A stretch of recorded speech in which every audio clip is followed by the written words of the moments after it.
Gimana sih pengalamannya, mungkin awal-awalnya waran terstruktur, apa yang membuat Om Ben akhirnya mulai berani ataupun mau mencoba untuk trading waran terstruktur? Oke, jadi awal-awal kan memang ya saya seperti teman-teman di sini juga ya banyak yang nggak ngerti kan waran terstruktur itu apa. Jadi Pak Stanley dulu juga sempat kontak saya, Om Ben ngisi dong waran terstruktur. Saya bilang, aduh Pak saya juga belum belajar Pak, jadi saya nggak berani. Jujur ya? Saya jujur saya bilang seperti itu, jangan Pak, karena saya belum ada pengalaman. Saya takut nanti malah menyesatkan orang. Nah, karena itu setelah dikontak Pak Stanley, saya baru notice, oh ada waran terstruktur ya, ini produk apa? Saya mulai mencoba. Nah, yang saya tangkap adalah ini kan tadi seperti yang Pak Denny bilang, ini mirip waran tapi lebih ke IDX 30 ya. Jadi produk ini menurut saya cukup cocok buat kita yang kantongnya ekonomis ya. Jadi kalau mau misalnya mau beli apa ya, Adaro kan mahal ya, Adaro ya. Wah, Adaro kan mahal, tapi ada versi murahnya waran terstrukturnya yang untuk ditradingkan ya. Jadi ini bukan untuk investasi tapi lebih ke arah untuk trading. Ya, jadi misalnya kemarin kan Adaro ada news ya mau bagi dividen 34%, maka kan induknya Adaronya itu langsung gap up tinggi. Nah, itu kalau teman-teman yang udah paham soal waran terstruktur, itu adalah chance untuk mendapatkan momentum di sana. Dalam arti misalnya, let's say kita punya uang 10 juta. 10 juta kalau dibeliin Adaro kenaikannya waktu itu maksimal sekitar 12-15% kalau nggak salah. Nah, tapi di waran terstrukturnya itu bisa naik bisa sampai mungkin 50%. Oh. Iya, tergantung dari produknya macam-macam kan. Jadi ada rasionya masing-masing ya. Seperti itu. Jadi bisa disimpulkan modalnya ekonomis tapi cuannya maksimalis. Betul, itu yang membuat saya tertarik dengan waran terstruktur. Contoh lagi kemarin kan ada news juga itu, brand sudah dikasih green light ya kan, ini aman ya, tidak ada masalah ya yang soal FTSE itu. Kemudian pagi-pagi semua grup dari Barito kan naik semua. Nah ada BRPT kan, BRPT cuma naik 6%, tapi saya lihat waran terstruktur dari BRPT itu naik sampai 50%. 50? Yes. 6% dibanding 50%. Betul. Nah, makanya saya bilang kalau misalnya saya punya uang 10 juta daripada saya beliin BRPT, mending saya beliin waran terstrukturnya. Karena dari 10 juta itu misalnya saya bisa gain 20% aja, kan lumayan dapat 2 juta. Sedangkan kalau saya beliin BRPT induknya ya, saya cuman paling gainnya berapa? 5% ya. Nah, itu sebagai apa ya, daya tarik menurut saya dari waran terstruktur. Selama kita bisa memanfaatkan momentumnya untuk trading aja, seperti itu. Oke, tapi kan tadi Om Ben udah ngomongin 10 juta nih. Kalau saya ya, kalau ibu-ibu dengar harga minimalis tuh rasanya langsung pengen pencet tombol buy gitu ya. Sebenarnya bisa mulai dari berapa sih, mungkin Pak Stanley atau Pak Denny yang mau jawab gitu, untuk mulai trading ataupun investasi di waran terstruktur ini? Penerbit. Wah. Jadi untuk waran ini sebenarnya tadi Om Ben juga udah bilang ya, harganya tuh ekonomis banget. Contoh kalau kita mau ngomongin UNTR, ITMG, itu kan harganya satu lotnya itu kita mesti keluarin 2 jutaan lebih ya, gitu betul. ya. Nah warannya itu palingan harganya tuh misalkan kayak 100 perak, 200 perak. Jadi kalau 100 perak itu satu lotnya itu cuman 10.000. 10.000 udah bisa mencoba beli waran terstruktur ya? Betul, bahkan ada waran-waran yang harganya cuma misalkan 30, 50 gitu. Itu mungkin lebih mahal parkir di Indomaret ya. Betul. Jadi sebenarnya ini juga kalau aku kembali ke usia 20-an ya, ketika masih mahasiswa muda gitu, mungkin cocok juga ya, atau demografi para investor waran terstruktur ini di usia berapa sih Pak Stan? Sebenarnya usia memang nggak ada harus usia berapa gitu ya. Tapi memang ini cocok buat teman-teman juga yang pengen beli saham-saham blue chip, tetapi kan modalnya terbatas nih. Ya. Contoh kita punya mau beli BCA, misalkan 10.000, artinya kan teman-teman mesti keluarin kocek 1 juta. Tuh. Padahal teman-teman yakin banget nih BCA ini bagus nih sampai akhir tahun gitu. Duitnya cuma punyanya 500.000 doang. Nah, akhirnya kita kehilangan momentum kan. Betul. Yang tadi Om Ben bilang gitu. Nah, dengan ada structure warrant ini, teman-teman tuh bisa beli warrantnya BCA dan bisa menikmati kenaikan harga saham BCA itu, dan juga teman-teman juga bisa dapat returnnya dengan modal yang tadi di bawah kalau kita beli saham dasarnya. Gitu. Ya, benar banget. Tapi kalau menurut saya produk ini kan tergolong high risk nih ya. High risk nggak nih? Setuju semua nggak nih high risk? Setuju lah. Setuju ya? Oke. Nah, produk-produk high risk ini biasanya punya tantangan tersendiri nih Pak Denny. Nah, gimana nih caranya mengedukasi masyarakat kita ataupun investor Indonesia untuk bersahabat menurut saya dengan produk yang beresiko tinggi? Iya, kalau dari kami, dari bursa ya, tentunya kita terus mengedukasi pasar. Kita punya banyak program ya, salah satunya kemarin Investor Reward Program, sekarang juga kita punya CMSE. Tapi yang kita lakukan di situ adalah kita mengedukasi memang mengenai produk ini dengan baik. Bahwa produk ini nih untuk high risk investor loh. Jadi kalau punya exposure ke produk ini pun juga jangan 100% loh. Punya uang 10 juta semuanya taruh di sini gitu kan. Apalagi yang satu jenis warrant terstruktur gitu kan. Dan selain itu juga yang mungkin agak sedikit challenging tapi juga menarik bahwa tata cara untuk mencari warrant terstruktur yang baik. Nah itu yang selalu kita dorong dan kita edukasi. Jadi misalkan kita ngomongin BCA, warrant strukturnya banyak, nggak cuma satu, nggak cuma BBCA satu warrant struktur, bisa jadi ada 6, bisa jadi ada 10.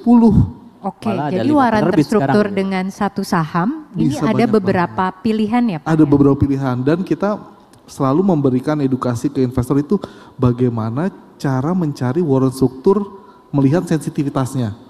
Karena kadang-kadang investor pasti berpikir kalau underlying-nya naik sedikit, warrant struktur langsung naik gini. Betul. Gitu kan? Tapi memang kenyataannya nggak semua seperti itu. Jadi harus pinter-pinter juga ngelihat yang mana sih yang paling sensitif, yang mana sih yang saya mau tadi giringnya mau 10 kali lipat, mau 2 kali lipat, mau 3 kali lipat gitu ya. Nah itu adalah bagaimana kita untuk mencoba mengedukasi investor. Dari Pak Stanley ada yang mau ditambahin? Kalau dari saya, memang ini produk risiko tinggi. Cuman teman-teman mesti ingat, risiko itu ada karena kita tidak sadari.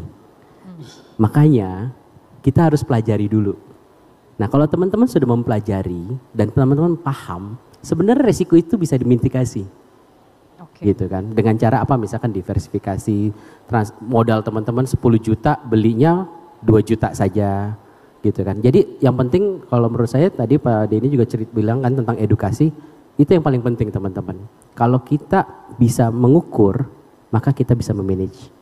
Jadi kalau kita bisa mengukur resiko, kita mampu mengelolanya ya. Nah selanjutnya langsung saya pengen tahu, tadi kan Pak Denny udah bilang katanya paling penting tuh sebenarnya cara memilihnya. Ya, boleh dong di-sharing nih gimana caranya biar teman-teman bisa cuan nih Om Ben dari warrant terstruktur ini. Milihnya tuh gimana sih? Jadi tadi kan seperti yang Pak Denny bilang ya, dari BBCA aja tuh punya 6 ya, atau 5 atau 6 kalau nggak salah, dan itu pun dikeluarkan oleh beberapa sekuritas yang ada ya.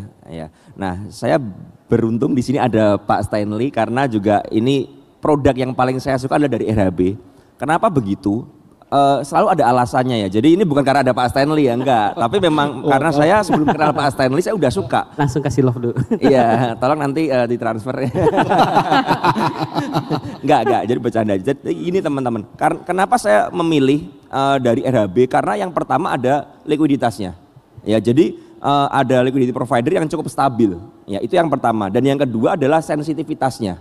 Jadi tadi Pak Denny juga bilang ada yang nggak bergerak nih. Saya memperhatikan, jadi misalnya contoh ya, kalau teman-teman nggak percaya, teman-teman bisa buka di OLT kalian di masing-masing sekuritas, coba cari misalnya BRPT. BRPT ada banyak warrant terstruktur, ya, ada bermacam-macam. Nah, yang saya suka adalah yang dari DR ya, RHB, jadi BRPT kode DR dan ada nomor serinya itu pun ada 3 kalau nggak salah, ada 3.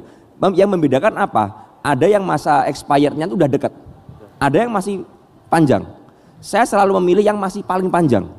Itu yang pertama. Karena apa? Karena biasanya lebih liquid, itu satu. Yang kedua lebih sensitif.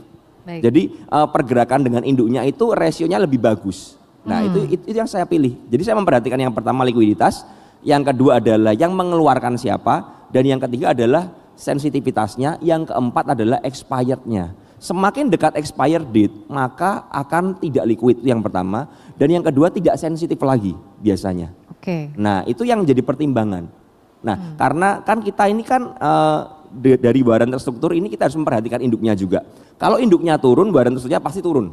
Iya kan? Jadi kalau teman-teman beli waran terstruktur dari BBRI, ya teman-teman pasti akan kemungkinan rugi karena induknya aja terkoreksi terus kan. Nah, maka kita harus memilih di mana saham-saham tersebut punya momentum dan uptrend.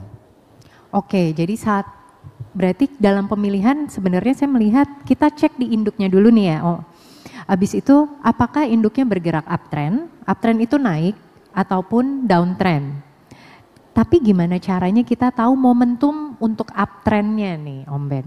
Ya tentu saja teman-teman harus mempelajari analisa teknikal ya. Dari chartnya harus lihat. Oh misalnya contoh nih, kalau kalian lihat misalnya saham-saham yang lagi turun seperti perbankan, ya ini perbankan lagi terkoreksi, lagi tertekan ya, aksi jual asing gede banget ya.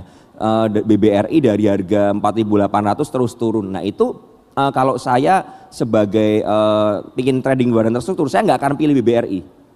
Karena apa? Karena induknya terus turun nih, harganya kan terus turun nih, terus turun. Dan saya nggak ngerti mantulnya kapan. Nah, saya lebih mencari apa yang ada momentum. Karena kita ngomongnya trading, ya. Trading itu membutuhkan momentum. Kita tidak bisa trading di sebuah instrumen yang tidak bergerak, ya. Tidak bisa trading di instrumen yang tidak ada momentum. Momentum apa? Contoh ya, tiap pagi jangan lupa kita baca news nih. Misalnya contoh Adaro membagikan dividen 34%. Wah ini momentum yang sangat bagus sekali. Kemudian saya cek di jam 8.45 itu kan udah ada IEP yang udah berubah ya. IEP dari harga BRPT itu udah gerak nih. Contoh Adaro dari kalau nggak salah 3.930 IEP-nya itu di atas 4.000 kalau nggak salah. Terus naik ke 4.050, 4.060. Wah ini naik nih Adaronya. Nah ini adalah momentum nyari waran terstrukturnya. Langsung cari Adaro ya, karena saya suka RHB saya cari Adaro DR. Terus saya cari yang expired paling panjang yang mana. Ya, nah itu teman-teman harus ngerti ya, harus ngerti dulu. Oh ini yang paling panjang. Oke, saya fokus di sini. Nah begitu open market Adaronya lompat ya. Nah ini saatnya saya langsung ngejar juga untuk waran terstrukturnya. Ya karena gini, teman-teman harus mengetahui misalnya Adaro itu sangat sensitif dengan news. Ya kemarin ada contohnya Adaro mau spin off ya kan. Wah itu langsung naik gila-gilaan kan. Langsung gap up lagi. Nah mau dividen 34%, bayangin dividen 34% nih. Gede banget kan. Nah itu langsung gap up. Nah itu kita ngejarnya, kalau saya berpikir dengan saya dari cuman punya uang 5 juta, saya masuk Adaronya, aduh ini rasanya kok uang saya terlalu kecil gitu ya. Di Adaro gitu ya. Gemes kan. Ini cuannya paling lucu-lucu aja. Nah dengan adanya instrumen yang high risk dan high return ini ya, saya mencoba dengan modal yang kecil tadi itu untuk mendapatkan gain yang lebih besar. Nah itu salah satu keunikannya. Pilihnya apa? Yang ada momentumnya, ya kan? Nah contoh aja ya, contoh tadi Adaro tadi atau BRPT, ada saham Barito Group ya dari brand dan kawan-kawan yang sedang bergerak. Nah ini momentumnya. Ada lagi contohnya begini, misal ya kalian melihat, oh saham perminyakan, Medco tuh ada waran terstrukturnya. Ya kan, oh ini minyak lagi kenceng, lagi hot nih misalnya ya, lagi naik kenceng-kencengnya. Nah daripada beli Medco-nya kalau memang dananya ekonomis ya kita cari waran terstrukturnya. Sekali lagi kita lihat momentumnya. Seperti itu. Baik, terima kasih. Dan mungkin nih untuk Pak Stanley, karena masih banyak yang awam terkait informasi ataupun edukasi terkait waran terstruktur, kalau teman-teman mau mempelajarinya mungkin bisa ditemukan di mana ya sumber-sumbernya? Sebenarnya sekarang bursa sendiri juga udah banyak ya Pak ya, bikin YouTube. Saya nonton YouTube-nya Pak Denny juga ada. Oh ada ya? Teman-teman nonton ya, tolong ya pulang nonton dari sini. Subscribe ya Pak? Subscribe. Ada apa tuh di YouTube-nya Pak Denny? Ya, biar teman-teman bisa belajar juga. Wah itu detail banget Pak Denny menjelaskan dari A to Z-nya gitu ya. Dan sebenarnya dari kita pun penerbit, kita juga bikin e-book. Ada 2 e-book, kita kerjasama sama Finansialku. Nah itu teman-teman bisa download gratis gitu, baik dari websitenya warrenindonesia.co.id atau dari finansialku.com. Itu bisa ada 2 e-book yang teman-teman bisa dapatkan. Terus juga untuk edukasi online itu saya rasa juga udah cukup banyak teman-teman. Dari saya pun juga ada YouTube, ada TikTok dan juga IG ya. Jadi teman-teman kalau untuk belajar itu sekarang tinggal browsing aja, googling aja waran terstruktur. Itu pasti keluar muka saya atau muka Pak Denny biasanya. Oke, memang mereka pionirnya ya Pak ya. Oke, mungkin boleh nih Pak Denny bisa diceritakan ke teman-teman kalau mau mulai belajar juga dari mana sih gitu. Kalau mulai belajar? Mulai dari nol nih. Gitu. Mulai dari nol. Yang pasti yang tadi dulu tuh, tadi kata Pak Stanley saya suka tuh. Jadi kalau tadi ke Indomaret, kalau mau keluar kan biasanya bayar tuh parkir. Wah ini kan pungli nih, saya mau buat trading one structure aja deh. Gitu. Okay. Mulai dari 2.000 perak. 5.000 udah bisa loh. Ternyata bisa ya. Mulai dari. Iya pastinya mulai dari tadi ya, mulai dari yang pertama cari-cari dulu materi-materi edukasinya. Di website bursa tentunya ada juga mengenai produk, structure warrant, di situ paling nggak ada informasi minimal yang terkait warrant struktur. Nah detail dalamnya tentunya ada juga di seri-series YouTube kita dan juga di series misalkan YouTube yang tadi diceritakan penerbit, nah di situ bisa mulai dilihat. Nah kalau setelah itu tradingnya tadi kan udah dijelasin sama Om Ben caranya gimana dan mulai dari kecil dulu. Dari kecil ya? Dari kecil tadi bertukang parkir bisa ya? bisa. Berarti mesti follow Om Ben juga biar tahu tradingnya mana. Nah Om Ben mungkin abis ini mau bikin edukasinya juga. Saya abis ini juga mau ikut Om Ben kayaknya. Soalnya tadi waktu ngomongin BRI itu kayaknya nyinggung saya. Nah. Soalnya saya lagi posisi loss di BRI. Posisi loss. Tapi sedikit disclaimer nih ya teman-teman, semua saham yang kita diskusikan di sini tidak ada ajakan membeli ya. Oh iya. Ataupun menjual. Nah, daripada jual dan beli gimana kalau saya langsung lempar ke floor untuk teman-teman yang ingin bertanya kepada 3 narasumber yang ada di sini. Pada hitungan ketiga, kita angkat tangan bersama dan nanti para narasumber yang akan memilihkan para penanyanya, oke? Pada hitungan ketiga, 1, 2, 3. Waduh. Oke. Mungkin daripada ini dulu boleh memilih penanya yang mana nih Pak? Ada 5 penanya yang akan kita pilih. Pertama tadi kayaknya yang dari tengah deh. Yang tengah? Nah yang itu tuh. Yang pakai baju hitam. Oke. Oke. Itu saya aja. Baik, oke. Ya silakan boleh berdiri dengan Mas siapa dan ingin bertanya kepada siapa? Saya ingin bertanya ke dengan Mas siapa namanya? Saya Razan dari Business and Capital Market College. Oke. Oh, keren. Pertanyaannya kenapa sih ada warrant terstruktur yang tiba-tiba harganya loncat sangat jauh di saat ia pre-close market dan harganya jelas tidak mengikuti matrix price yang dibuat oleh liquidity provider. Terima kasih. Mungkin bisa dijawab oleh Pak Stanley langsung ya atau Pak Denny. Liquidity provider yang biasa pasang Liquidity provider. Oke, terima kasih Mas Razan. Ya. Sorry dengan Mas siapa tadi? Razan. Oke. Ya, jadi ini pertanyaan yang bagus nih karena berarti Mas Razan ini udah memperhatikan pasarnya ya. Gitu ya. Nah, Mas Razan mesti kita ketahui bahwa structure warrant ini ada LP-nya.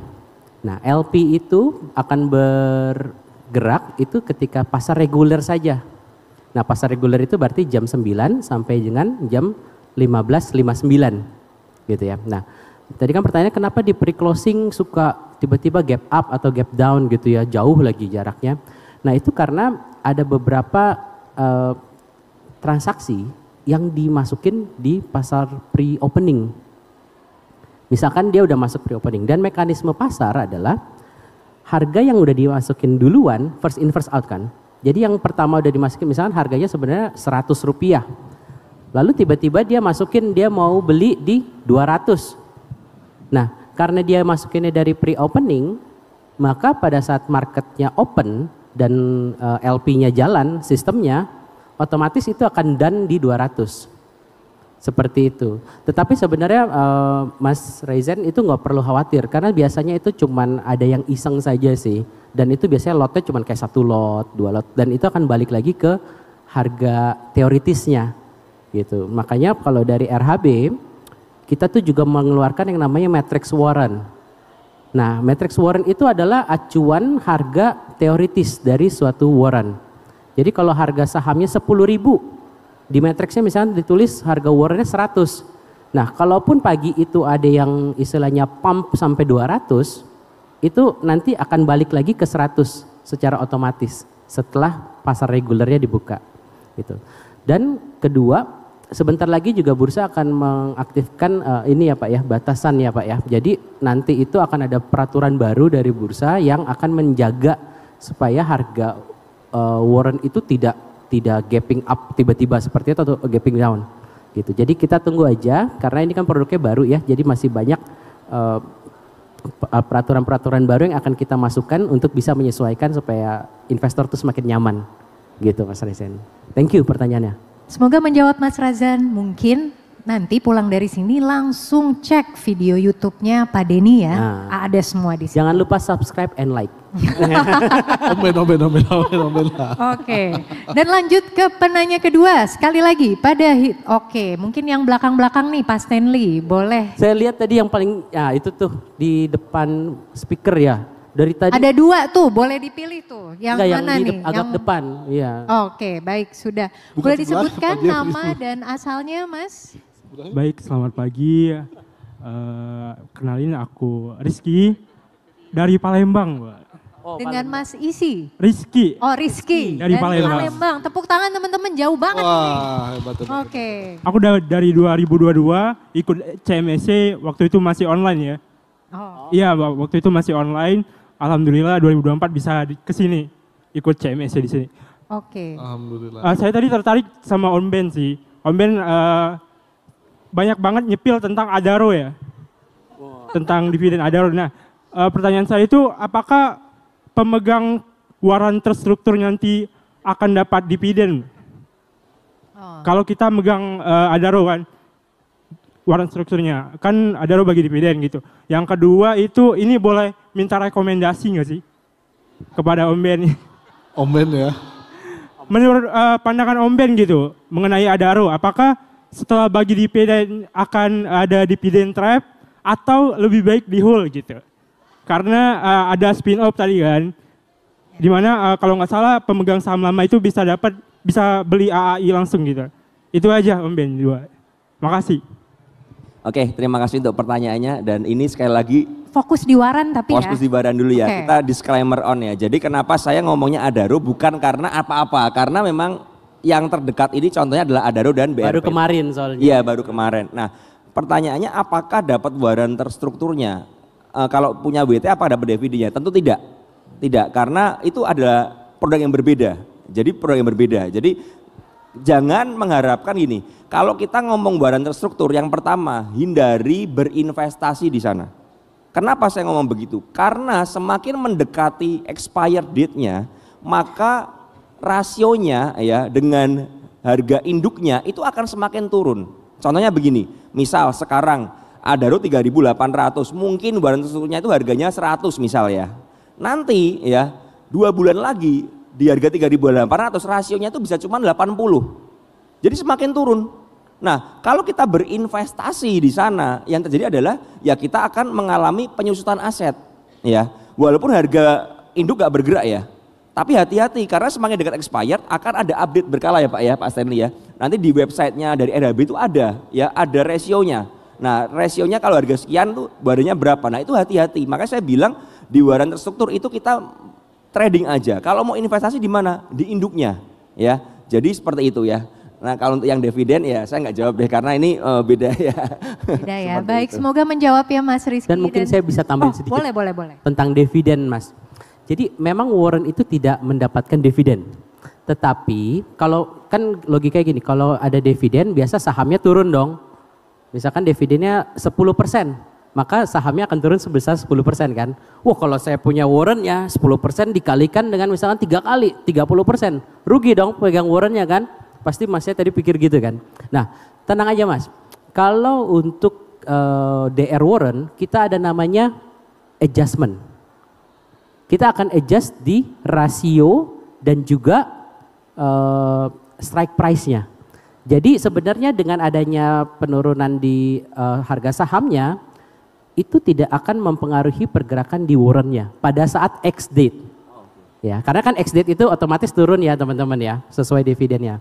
Nah, untuk DR warren itu mungkin teman-teman bisa lihat di keterbukaan informasinya kami, di website-nya juga ada, di bursa juga ada, itu kita melakukan adjustment gitu. Jadi untuk setiap corporate action nggak hanya dividen, kan stock split juga bagi 2 kan, itu kita juga adjustment juga. Gitu. Mau right issue, stock split, apapun itu kita akan melakukan adjustment. Jadi Semoga teman-teman gak usah worry. Kalau misalkan ada dividen mau trading di Adaro-nya silahkan dan gak usah takut. Oh nanti kan percuma dong habis itu turun lagi. Enggak, tenang aja. Itu kita akan adjust. Gitu. Semoga menjawab ya Mas. Baik, terima kasih tambahannya. Namun sayang sekali karena keterbatasan waktu terpaksa kita akhiri sesi Q&A. Tapi mungkin bisa nih dicek sosial media para narasumber hari ini dan tetap jangan lupa untuk cek YouTube-nya Pak Denny ya. Pastinya. Untuk full edukasi terkait waran terstruktur. Tapi sebelum kita akhiri sesi ini, boleh nih mungkin dari Pak Denny ada closing statement atau share nih ke kita. Apa sih strategi dan harapan untuk waran terstruktur di pasar Indonesia? Iya, kalau saya sebenarnya bukan mau share strateginya, tapi kabar gembira nih buat investor. Kabar gembira, gitu kan. baik. Kalau tadi kan Om Ben cerita, kalau BRI ini turun terus, nggak bisa cuan dari WT-nya gitu kan. Nah ini dalam waktu dekat, kita udah koordinasi sama Pak Stanley, ada yang namanya warrant struktur put. Put. Kalau call hak untuk membeli, kalau put hak untuk menjual. Artinya apa? Artinya kalau underlying sahamnya turun, kita bisa cuan dengan membeli warrant struktur put. Dan ini baru nanti ya Pak ya, ini inovasi baru lagi ya? Baru. Kapan nih? Wah kalau kapannya nanti Pak Stanley yang jawab. Oh nanti Pak Stanley. Karena bursa pengen terbitin nggak bisa tapi harus sekuritasnya. Okay. Dan yang kedua juga kita sedang mengusahakan, kalau tadi kan kita sekarang underlyingnya ADX 30 sahamnya, tapi kita lihat animonya sih luar biasa besar banget. Belum ada 2 tahun udah ada 500 warrant terbit, karena itu kita sekarang sedang mengusulkan untuk bisa memperluas underlyingnya. Baik. Jadi tadinya ADX 30 nanti harapannya bisa ADX 80. Jadi warrant strukturnya nanti ada banyak sekali varian saham yang bisa digunakan, yang volatilitasnya lebih tinggi juga lebih banyak dan tentunya bisa lebih seru. Nah, good newsnya, moga-moga semakin semangat dan kita bisa ya mendiversifikasi portofolio dan juga profil resiko nih ya. Oke, tepuk tangan sekali lagi untuk para narasumbernya. Dan sebelum sesi ini berakhir, mungkin kita bisa foto bersama di atas panggung.